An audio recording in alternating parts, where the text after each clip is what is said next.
Assalamu alaikum everyone. Hope you all are doing good. Sri Lankan ஸ்டைல்ல chicken சம்பல் எப்படி செய்யலாம் என்று தான் இந்த வீடியோல காட்ட போறேன். ஸ்ரீலங்கன் வெட்டிங் மெனுல பாத்தீங்கன்னா இந்த பீஃப் சம்பல் சிக்கன் சம்பல் இல்லாமலே சாப்பாடு இருக்காது. இது வந்து பிரியாணியோட கீ ரைஸோட சேர்த்து சாப்பிட அவ்வளோ சூப்பரா இருக்கும். நான் வந்து கீ ரைஸுக்கு தான் இந்த சிக்கன் சம்பல் செய்திருந்தேன். இப்போ வந்து ஸ்ரீலங்காவில் பீஃப் சம்பலை விட இந்த சிக்கன் சம்பல் தான் ரெண்டிங்ல இருக்கு. இந்த சம்பல் பாத்தீங்கன்னா ஃப்ரிட்ஜில் வைக்க தேவையில்ல, வெளியில ஸ்டோர் பண்ணி 3 மாசம் வரை சாப்பிடலாம், கெட்டு போகாது. வீடியோக்கு போறதுக்கு முதல்ல என்னுடைய சேனலை யாராச்சும் புதுசா நீங்க பாக்குறீங்க அப்படின்னா வீடியோக்கு கீழே உள்ள சப்ஸ்கிரைப் பட்டனை தட்டி சப்ஸ்கிரைப் பண்ணிட்டு பக்கத்துல ஒரு பெல் ஐக்கன் இருக்கு இல்லையா, அதையும் வந்து கிளிக் பண்ணிக்கோங்க. அப்பதான் நான் போடுற வீடியோஸ் எல்லாம் உங்களுக்கு உடனே நோட்டிபிகேஷன் வரும். இப்போ வாங்க வீடியோக்குள்ள போய் இந்த சம்பல் எப்படி செய்யறதுன்னு பார்க்கலாம்.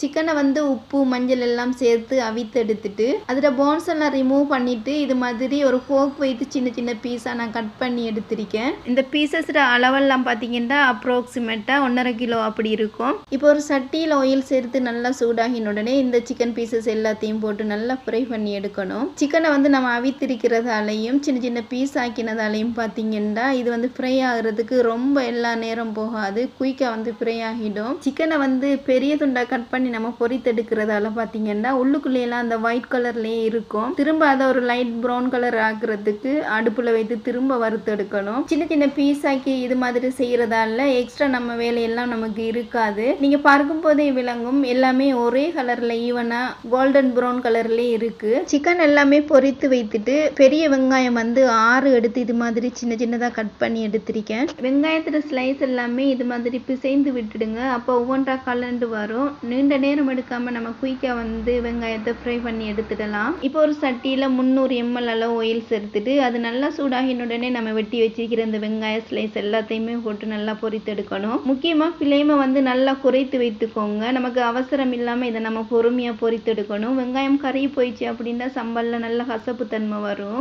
வெங்காயம் வதங்கும் வரைக்கும் நம்ம பொரிச்சு வச்சிருக்கிற சிக்கன் பீசஸ் எல்லாத்தையும் மிக்சியில போட்டு அரைத்து எடுத்துக்கிறேன். சின்ன சின்ன பீஸ் இருக்கிற மாதிரி தான் சிக்கனை நான் அரைத்து எடுத்திருக்கிறேன். அப்பதான் சம்பல்ல பாத்தீங்கன்னா சிக்கன் கடிபடும் போது நல்லா இருக்கும். இதெல்லாம் செய்யும் போது ஆல்மோஸ்ட் வெங்காயம் வந்து கலர் எல்லாம் சேஞ்ச் ஆகி வதங்கிட்டு 2 நிமிஷம் வதக்கணும் அப்படின்ட்டு இறக்கிடலாம்.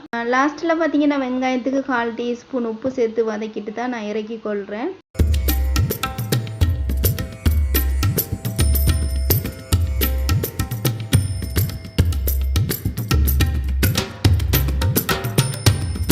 வெங்காயம் பொரித்தெடுத்து அதே ஆயிலே கறிவேப்பிலை 1 பிடி அளவு நான் பொரித்தெடுத்துக்கிறேன். லாஸ்ட்டாக இந்த பேனில் 1 டேபிள் ஸ்பூன் ஆயில் மட்டும் எடுத்துக்கிறேன். கொஞ்சம் கூடுதலாக நான் சிக்கன் எடுத்துக்கிறதால சில்லி ஃப்ளேக்ஸ் வந்து 3 டேபிள் ஸ்பூன் வர மாதிரி நான் சேர்த்துக்கிறேன். நீங்கள் எந்த அளவில் சிக்கன் எடுக்கிறீங்களோ உங்களுக்கு எந்த அளவு காரம் வேணுமோ அந்த அளவுக்கு நீங்கள் சேர்த்துக்கோங்க. 1 நிமிஷம் இதை ஆயிலில் வதக்கிட்டு உடனே சிக்கன் அரைத்து வைத்திருக்கோம் இல்லையா, அதை வந்து சேர்த்துட்டு நல்லா மிக்ஸ் பண்ணிக்கோங்க. ஃப்ளேமை வந்து குறைத்தே வைத்துட்டு நல்லா மிக்ஸ் பண்ணிக்கோங்க. இதோடய பார்த்தீங்கன்னா நம்ம பொரிச்சு வச்சிருக்கிற வெங்காயம் அதோட அந்த கறிவேப்பிலை இருக்கு இல்லையா, அதையும் வந்து நான் சேர்த்துக்கிறேன். கருவேப்பிலை இது மாதிரி நான் நல்லா உடைத்து விட்டுட்டு தான் சேர்த்துக்கிறேன். முழுசாக போட்டோம் அப்படின்னா தூக்கி வீசிடுவாங்க சாப்பிடும்போது. அடுத்ததாக இதுக்கு லெமன் ஜூஸ் வந்து 2 டேபிள் ஸ்பூன் அளவு நான் சேர்த்துக்கிறேன். நீங்கள் புளியை செக் பண்ணிவிட்டு உங்களுக்கு ஏற்ற மாதிரி கூட நீங்கள் சேர்த்துக்கலாம். இப்போ எல்லாத்தையும் நல்லா மிக்ஸ் பண்ணிக்கிறேன். லாஸ்ட்டில் வந்து உப்பு செக் பண்ணி பார்க்கும்போது போதாமல் இருந்துச்சு, அதனால் இன்னும் கொஞ்சம் சேர்த்துக்கிறேன்.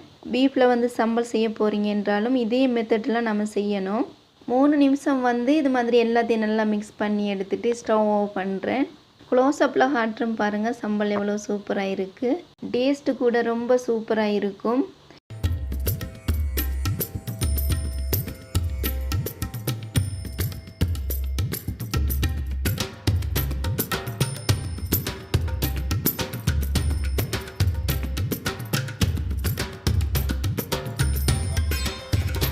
சம்பலுக்கு சூடு ஆறுறதுக்காக வேண்டி நிறைய வந்து ஒயிட் ஷீட் வந்து நான் போட்டு அதுக்கு மேலே சம்பலை பரப்பி வச்சிருக்கேன். இது பார்த்தீங்கன்னா எக்ஸ்ட்ரா ஆயில் எல்லாத்தையும் அப்சர்வ் பண்ணிடும்.